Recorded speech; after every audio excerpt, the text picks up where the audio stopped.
In today's video, I'm going to teach you how to connect TeamViewer with ID and password. By the end, you'll be able to start a secure remote support session in just a few clicks, using nothing more than the other person's TeamViewer ID and password. First, open the TeamViewer application on your computer.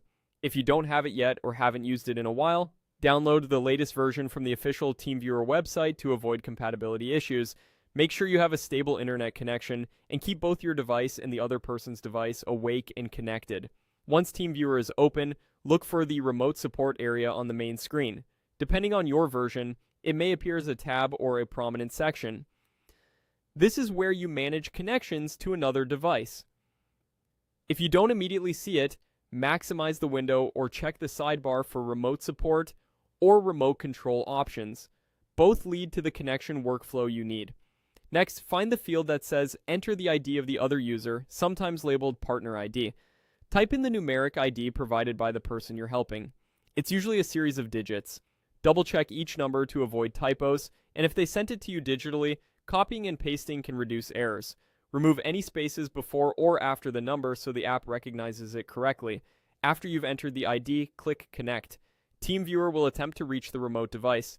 If it takes a moment, that's normal. Just let it establish the link. If it fails, verify the ID with the other person and confirm that TeamViewer is running on their side. A password confirmation window will appear. This password is generated on the remote device or set by the other user and is required for security. Only proceed if you trust the person and obtain the password directly from them. Never share passwords publicly or store them in unsecured places. Now, enter the password exactly as it was given.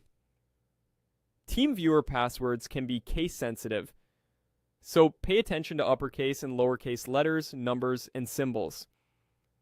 Avoid extra spaces when pasting.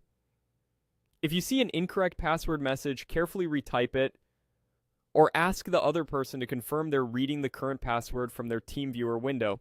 Once the password is accepted, you'll be connected to the remote computer and can begin providing support or guidance. That's all there is to it. Open TeamViewer, select Remote Support, enter the other user's ID, click Connect, and confirm with the password. Thanks for watching, and happy troubleshooting.